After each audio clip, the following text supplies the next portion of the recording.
संपूर्ण समाचारको सार एक से समाचार। नमस्कार, 100% समाचारमा स्वागत छ। म प्रतिमा। सुरु गरौं 100% समाचार। नेपालमा सोमबार 418 जनामा कोरोना भाइरस संक्रमणको पुष्टि। स्वास्थ्य तथा जनसङ्ख्या मन्त्रालयका अनुसार 7637 पीसीआर परीक्षणमा 418 जनामा कोरोना पोजिटिभ। यो सँगै नेपालमा कोरोना संक्रमितको संख्या 20,750 पुग्यो। सोमबार 358 जना संक्रमित डिस्चार्ज भएसँगै 14,961 जना संक्रमित निको भएर घर फर्किएको तथ्याङ्क। देशभरका आइसोलेसनमा 5,732 जना संक्रमित उपचाररत रहेको मन्त्रालयको भनाइ। कोरोनाबाट नेपालमा हालसम्म 57 जनाको भएको छ मृत्यु। कोभिड-19 संक्रमणको जोखिम न्यूनीकरणका लागि एक अर्काबीच दूरी कायम गर्न विश्व स्वास्थ्य संगठनका नेपाल प्रतिनिधि जोस भ्यान्डेलरको अपील।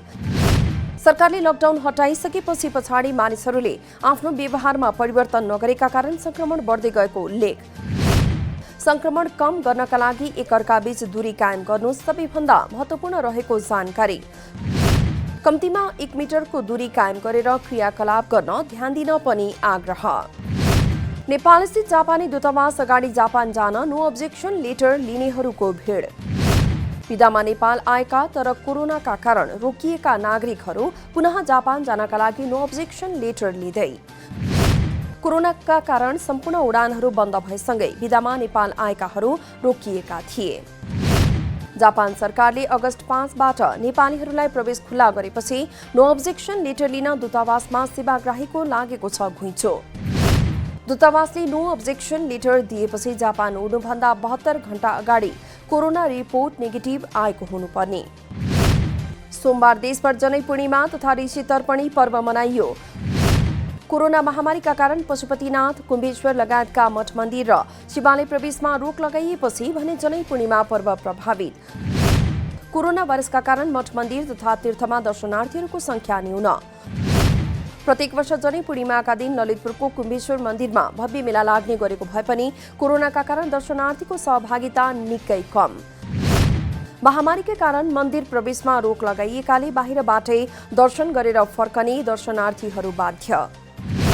संघीय संसद अन्तर्गत राष्ट्रिय सभाका 4 समितिको सभापति चयनका लागि साउन 23 गते निर्वाचन हुने। राष्ट्रिय सभाको नियमावली बमोजिम सभापति र समिति सदस्यहरूको पदावधि 2 वर्षमा सकिनेछ व्यवस्था।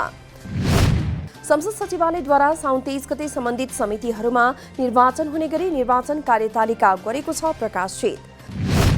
राष्ट्रिय सभा नियमावली 2075 को नियम 150 को व्यवस्था बमोजिम सभा अन्तर्गतका सबै समितिका सभापतिहरूको निर्वाचनको मिति तोकिएको जानकारी। दिगो विकास तथा सुशासन समिति, प्रत्यायोजित व्यवस्थापन तथा सरकारी आश्वासन समिति, राष्ट्रिय सरोकार तथा समन्वय समिति र विधायन व्यवस्थापन समितिको निर्वाचन हुने। महिला तथा सामाजिक समितिद्वारा एसिड आक्रमण गर्नेहरूलाई दिइने दण्ड सजाय बढाउन सरकारलाई निर्देशन। एसिड आक्रमणका पीडितसँग छलफल गरेपछि एसिड आक्रमण गर्नेहरूलाई दिइने दण्ड सजाय कम भएको निकालेको हो निष्कर्ष। सम्बन्धित कानूनलाई समय सापेक्ष परिमार्जन गर्न दिइएको हो गृह मन्त्रालयलाई निर्देशन। एसिडको सर्वसुलभ उपलब्धताले प्रतिशोध साध्ने हतियारको रूपमा प्रयोग भएकाले आवश्यक नियमन गर्न समेत समितिको सरकारलाई निर्देशन। एसिड आक्रमणका उजुरी तत्काल सम्बोधन गर्ने व्यवस्था मिलाउन समेत निर्देशन। नेपालमा परिवारका सदस्य, आफन्त र नजिकका नातेदारबाट एसिड आक्रमण हुने गरेको तथ्याङ्क सार्वजनिक। बदला लिन प्रेम सम्बन्ध सफल नहुनु जस्ता कारणले आफन्तहरूबाट एसिड आक्रमण बढी हुने गरेको तथ्याङ्क। पछिल्लो समय लिखित जाहेरी दर्ता भएका 17वटा घटनामध्ये 8वटा बदलाको भावनाले घटेको उल्लेख। प्रेम सम्बन्धमा खटपट आएका कारण 5 र अनुहार कुरूप बनाउने हिसाबले 2वटा एसिड आक्रमणका घटना घटेको खुलासा। एसिड जस्ता रासायनिक पदार्थको सहज उपलब्धता नहुने गरी कानूनी व्यवस्था गर्नुपर्ने महान्यायाधिवक्ता अग्नि खरेलको भनाइ। सजिलै बजारमा एसिड प्राप्त हुने भएकाले पनि घटनाहरू बढी घट्ने गरेको तर्क। सरकारले बिक्री वितरणका लागि निश्चित कार्यविधि बनाउनु पर्नेमा जोड। एसिड जस्ता रासायनिक पदार्थहरू आयात गर्ने उद्योग प्रतिष्ठान सम्बन्धी ऐन कानून भए पनि बिक्री वितरणका लागि छैन कुनै कानून। एसिड आक्रमण गर्ने व्यक्तिलाई बढीमा 8 वर्षको सजाय तोकिएकोमा त्यसलाई बढाउनु पर्ने विज्ञहरूको सुझाव। आन्तरिक मूल्याङ्कनको आधारमा कक्षा 11 का विद्यार्थीलाई उत्तीर्ण बनाउनु पर्ने भन्दै चितवनमा विद्यार्थीहरूद्वारा प्रदर्शन। लकडाउन हुँदा आन्तरिक मूल्याङ्कन र लकडाउन खुलेपछि परीक्षा दिनुपर्ने भनी विद्यार्थीलाई ढाँटेको भन्दै प्रदर्शन। भरतपुरको 24 कोठीमा कक्षा 11 मा पढ्ने विद्यार्थीहरूद्वारा परीक्षाको खारेज गर्न माग गर्दै प्रदर्शन। लामो समयको लकडाउनले विद्यार्थीहरू मानसिक समस्यामा बस्नु परेको र अझै पनि जोखिम नहटेको भन्दै भौतिक रूपमा उपस्थित भएर परीक्षा दिन नसक्ने उनीहरूको भनाइ। नेपाली कांग्रेसद्वारा नियमित अधिवेशन हुन नसकेको भन्दै 9वटा भातृ संस्थाको म्याद 6 महिना थप। विधानको धारा 15(1) घ बमोजिम भातृ संस्थाको अधिवेशनबाट निर्वाचित भई आउने प्रतिनिधिले मात्र पार्टीको महाधिवेशनमा प्रतिनिधित्व गर्ने व्यवस्था। महाधिवेशन भन्दा अगाडि भातृ संस्थाको अधिवेशन गराउन नसक्ने संस्थापन पक्षको भनाइ। कांग्रेसका 13 भातृ संस्थामध्ये 10 भातृ संस्था, 18 शुभेच्छुक संस्थामध्ये 6 शुभेच्छुक संस्था र 35 मुलुकमा रहेका जनसम्पर्क समितिमध्ये 18 जनसम्पर्क समितिको पनि भइसकेको छ म्याद समाप्त। पछिल्लो केही समयता तरकारीको मूल्य अत्यधिक बढेपछि उपभोक्ताहरू मर्कामा। वर्षातको मौसम एवं माग र उत्पादन बीचको असमानताका कारण तरकारीको मूल्य बढेको भनिए पनि उपभोक्ताको भान्सा भने महँगो। वर्षातका कारण उत्पादनमा कमी हुँदा माग र आपूर्तिमा असन्तुलन हुन पुगेपछि तरकारीको मूल्य बढेको कालीमाटी तरकारी तथा फलफुल विकास समितिको तर्क। लकडाउनका समयमा माग कम हुँदा एकाएक घटेको तरकारीको मूल्य। लकडाउन खुल्ला भएपछि होटेल तथा रेस्टुरेन्टहरूबाट माग बढेपछि मूल्यमा चाप परेको व्यापारीहरूको भनाइ। ललितपुर महानगरपालिकाको वडा नम्बर 4 जाउलाखेलमा पार्क निर्माण हुने। महानगरका प्रमुख चिरीबाबु महर्जनद्वारा सोमबार पार्क निर्माणको शिलान्यास। भदौ 25 गतेसम्म निर्माण सम्पन्न गर्ने योजनाका साथ पार्क निर्माण सुरु। भोटे जात्रा भन्दा पहिले नै पार्कको निर्माण सकिने महानगरका प्रमुख महर्जनको दाबी। भोटो देखाउने दिन पार्कको दक्षिण क्षेत्रमा ज्येष्ठ नागरिकलाई लस्करे राखेर भोटो देखाउने महानगरको योजना। बालमैत्री र अपाङ्ग मैत्री पार्क निर्माण गर्ने महानगरपालिकाको योजना अनुसार भएको हो निर्माण सुरु। पार्क निर्माणका लागि महानगरले 94,61,484 बजेट गरेको छ विनियोजन। लकडाउनका कारण ठप्प भएको मत्स्य पर्यटन बिस्तारै चलायमान हुन थाले। कोभिड-19 का कारण सरकारले चैत्र 11 गतेदेखि लकडाउन गर्दा मत्स्य पर्यटन पनि भएको थियो प्रभावित। लकडाउनका कारण 2 महिना पूर्ण रूपमा बन्द रहेको छपिया फिस विलेज रिजोर्ट सञ्चालनमा। लकडाउन पूर्व दैनिक 200 भन्दा बढी मानिस आवागमन हुने फिस विलेजमा अहिले दैनिक 100 जनासम्म आउने गरेको उल्लेख। छपियामा पोखरी भए पनि माछा खाने स्थानको अभाव भएकाले विलेज सञ्चालनमा ल्याइएको व्यवसायीहरूको भनाइ। छपियामा मात्रै 550 व्यवसायी किसानले वार्षिक करिब 1500 टन माछा गर्दै आएका छन् उत्पादन। यसबाट वार्षिक करिब 30 करोडको कारोबार हुने गरेको तथ्याङ्क। कोरोना भाइरस संक्रमण जोखिमसँगै सरकारले जारी गरेको लकडाउनका कारण बन्द रहेको घलेगाउँ होमस्टे भदौदेखि खुल्ने। भदौ 1 गतेबाट घलेगाउँमा आन्तरिक पर्यटक आगमन खुल्ला गरिएको घलेगाउँ होमस्टे व्यवस्थापन समितिको भनाइ। गत चैत्र 11 गतेदेखि सुरु भएको लकडाउनका कारण पर्यटकीय घलेगाउँमा आन्तरिक तथा बाह्य पर्यटकहरू आगमनमा लगाइएको थियो रोक। पहिलो चरणमा जिल्लाभित्रका आन्तरिक पर्यटकलाई मात्रै प्रवेश खुल्ला। कोरोना भाइरस संक्रमणको अवस्था हेरी अन्य जिल्लाका पर्यटकलाई प्रवेश दिइने पर्यटन समितिको भनाइ।